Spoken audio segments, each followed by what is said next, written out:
Well, the sun was shining a few minutes ago, but now it looks like there's a big storm coming. Mark Twain, remarking on American weather, said one time that he sat in one place and counted 136 different kinds of weather inside of 24 hours. That may have been an exaggeration. When it comes to the weather, Americans do tend to exaggerate. So when we decided to do a national weather survey, we sought out only exceptionally truthful individuals, like my friend Roger Welch, a Nebraska tree farmer and keen observer of Nebraska weather. When the real dog days come, it does get hot in Nebraska. I don't think there's any place hotter than Nebraska in the summer. Down here by the river, just not too far from us, it'll get so dry that the catfish will come up here to the house and get a drink at the pump. Yeah, really. Yeah. And a lot of the farmers around here will feed their chickens cracked ice so they won't lay hard-boiled eggs. Well, you may laugh, but the hot weather leads to tragedy sometimes. Kendall Morse remembers what happened in Maine. Oh, it was so hot here in Maine last summer that one day in particular, the sun was so hot. It was right in the middle of corn season. That corn was almost ripe, and it got so hot that that corn started to pop, and it popped and went all over the place. And there was a herd of cows right next to that cornfield, and they looked up and they saw that popcorn coming down like that. And cows are not very bright, of course. They thought it was snow. And every one of them idiot cows stood there and froze to death. For Maine, of course, that was a hot day. Here's a Hoosier weather report from Charles Porter. It was so hot here one day in Odin, Indiana, you could take a frozen hamburger patty out of the freezer, toss it up in the air, and when it came down, it was cooked well done. But you had to be careful and not toss it up too high. If you did, it came back down burned.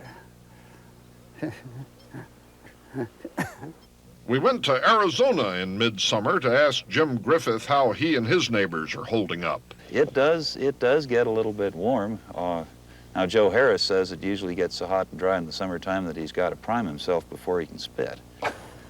And dogs sort of wandering around at midnight trying to find some shade to lay down in. It does warm up a little bit, but you get used to it. It's been known, especially in this part of Arizona, to get so dry that the trees will follow the dogs around. That's dry, all right, but right there in Nebraska, Roger Welch's wife has to run their well through a ringer this time of year to get enough water to cook with. And the river gets low, of course. They talk about frogs that would grow up to be 3 and 4 years old without ever having learned how to swim. And they'd have to, in the schools, you know, get little cans, put holes in the bottom and sprinkle it so kids could see what it was and wouldn't panic the first time they saw it rain. They tell about one farmer who was out plowing one day, and it started to rain, and the first drops that hit him shocked him so that he passed out. And to bring him to, they had to throw 2 buckets of dust in his face. Oh, it's been a dry summer. But it was sure a wet spring. Don Reed remembers how wet it got in the Middle West. In Minnesota, the floods were so bad that the turtles crawled out of their shells and used the shells as rowboats. The raindrops were so big here one day, it only took one raindrop to fill a quart jar.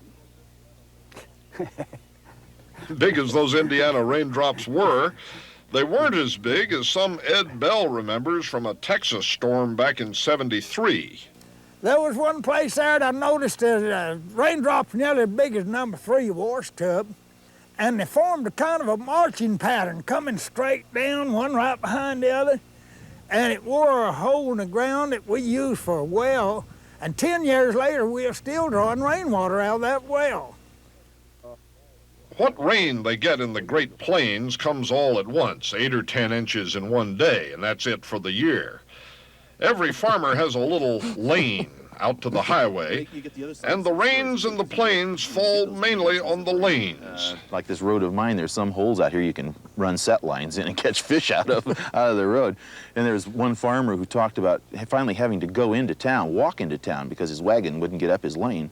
So he had to walk into town to get some groceries, and he found this huge puddle out in the middle of his road, and there was a nice hat floating around out in the center.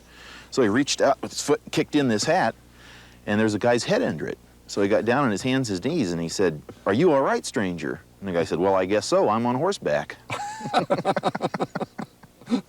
Wherever you get puddles like that, of course, you get mosquitoes. I thought we had big mosquitoes back home in North Carolina. My grandfather told me he saw a couple once the size of crows and heard them talking about him. One of those mosquitoes said, "Shall we eat him here or take him with us?"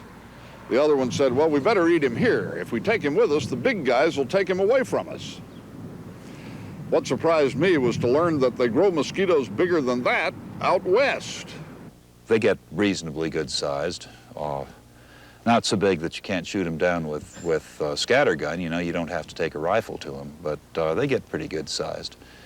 But the really big ones are up in southern Nevada. There was one, I remember, it was in the papers at the time. There was one that come into Nellis Air Force Base up there, and they filled it up with high-octane fuel before they realized that it had the wrong markings on it. That was a big mosquito. That was good-sized mosquito, yeah. That was pretty good-sized. I should mention again, I'm not sure all these stories are true. Americans do lie sometimes. There was a fellow down home with such a reputation for lying that he had to have a neighbor come in to call his hogs. But if these aren't true stories, they're about as true as any other weather reports you're likely to hear, and we'll go on with ours in just a minute.